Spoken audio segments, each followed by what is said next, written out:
When you picture the birth of Wall Street, you probably think of men in powdered wigs, and later, three-piece suits, building the pinnacle of modern finance. But what if I told you the real pioneers of capitalism weren't in the boardrooms? What if they were the very people high society was hunting down on the high seas? This is the incredible story of how pirates, with their Jolly Roger and cutlasses, accidentally created a blueprint for modern finance. It's a tale of radical economics and surprising democracy. Forget the buried treasure chests.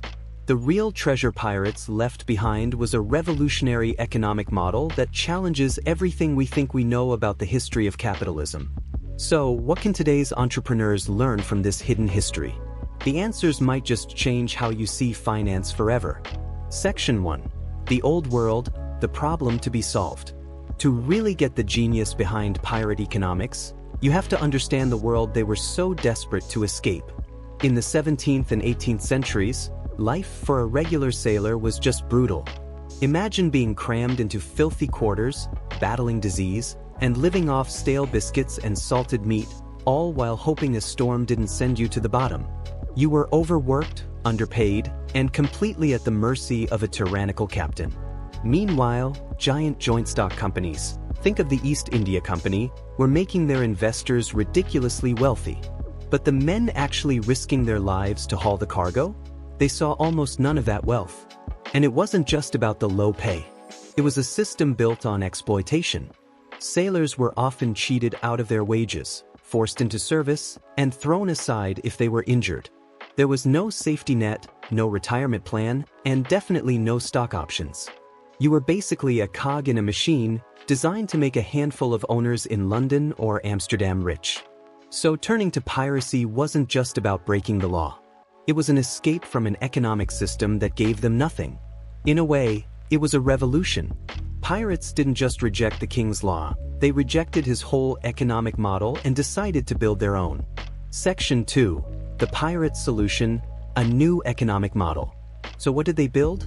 A pirate ship wasn't just a raiding vessel, it was a floating laboratory for radical new ideas. To attract a skilled crew and keep order, pirates developed systems that were centuries ahead of their time. They created a new kind of company, built not on top-down hierarchy, but on democracy and a written contract. When a crew decided to go on the account, their first move was to draft a pirate code, or Articles of Agreement. And this wasn't some casual understanding. It was a written contract that every single crew member had to sign or make their mark on. Think of it as their startup's founding document. This document, absolutely binding to the crew, established the rules for their new floating society. And maybe the most revolutionary part, found in the Articles of pirates like Bartholomew, Black Bart, Roberts, was mind-blowing for the time. Every man has a vote in affairs of moment. Let that sink in. Nearly a century before the American and French revolutions, the average pirate had the right to vote on everything from their destination to their captain. The captain wasn't a king. His power was granted by the crew, and it could be taken away just as easily if he proved to be a coward or a tyrant. This created a system of checks and balances. While the captain had total command during a fight, the quartermaster, who was also elected, handled the day-to-day operations, like distributing food and, most importantly, dividing up the loot. This separation of powers was a world away from the navies they'd left behind. But the real heart of the pirate code was how they handled the money. Unlike a navy or merchant sailor on a fixed wage, every single pirate was a shareholder. They lived by a simple, powerful motto: no prey, no pay. This meant everyone, from the captain down to the deckhands, was a partner in the business, totally invested in its success. And the way they split that equity was incredibly progressive. Pirate codes laid out exactly who got what. A captain and quartermaster might receive 2 shares, skilled officers 1.5 or 1.25, and every regular crewman got 1 full share. Pirate Henry Every's crew had an even flatter structure: 2 shares for him as captain, and 1 for everybody else. This was a dramatic departure from merchant ships, where profits mostly flowed to faraway owners. On top of that, these codes established what might be one of the world's earliest forms of workers' compensation. The articles laid out a fixed payment schedule for injuries. Under some codes, Losing a right arm could get you 600 pieces of 8, while losing an eye was worth 100. This was a crucial safety net, ensuring a man who sacrificed for the crew would be taken care of, a concept that was almost unthinkable for the average worker in the 18th century. The line between a pirate and a privateer was often just a piece of paper. A privateer was basically a state-sanctioned pirate, with a license called a letter of marque to attack enemy ships in wartime. But from an economic standpoint, privateering was an early form of venture capitalism. Wealthy merchants and nobles on shore would act as investors, funding the startup by arming a ship and hiring a crew. If the voyage was a success, the captured prize was sold, and the profits were split between the government, the investors who put up the cash, and the crew who took the risk. This spread the financial risk, and by giving the crew shares, it perfectly aligned the interests of labor and capital. Historians note that merchants in cities like Liverpool saw it as a rational business investment. It was the 18th century version of a VC fund, just with more cutlasses. If you're finding these connections between a pirate ship and a modern startup fascinating, do me a favor and hit that like button. And make sure you subscribe to History's Wealth Playbook for more powerful lessons from the past that can inform your strategies for success today. Section 3. The Wall Street Parallel, from the high seas to high finance. So how does all this connect to Wall Street? It's not a straight line. It's not like pirates founded the stock exchange. It's more of a parallel evolution.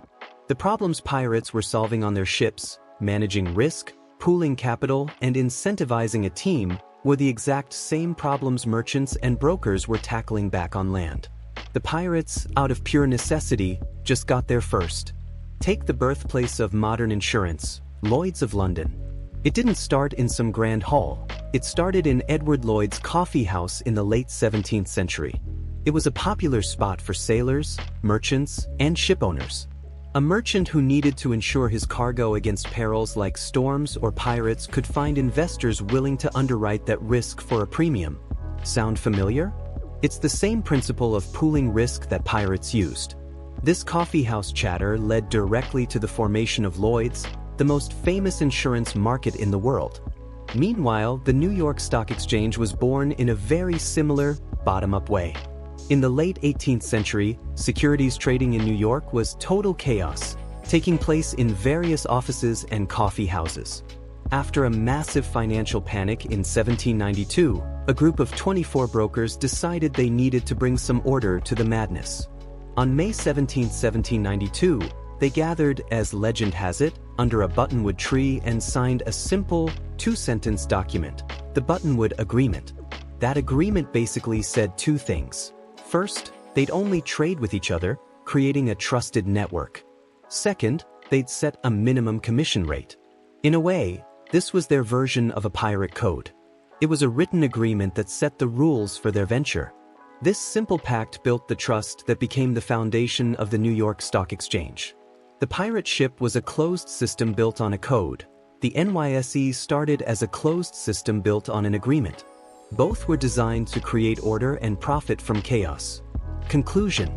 So, long before the suits and skyscrapers, there was the skull and crossbones. The story of pirate capitalism shows us that many core ideas of modern finance, equity shares, risk management, and even corporate governance weren't necessarily born in boardrooms. They were forged in the fire of the high seas by outlaws who were also accidental innovators. Think about it. A pirate ship in the early 1700s had democratic voting, shareholder-based pay, and a built-in insurance policy. They were running their ventures with a sophistication that was light years ahead of most legitimate companies of the day. The systems they built out of necessity provided a powerful blueprint for how to organize people and capital. It proves that real innovation often comes from the margins, from those who dare to tear down the old rules and build something new.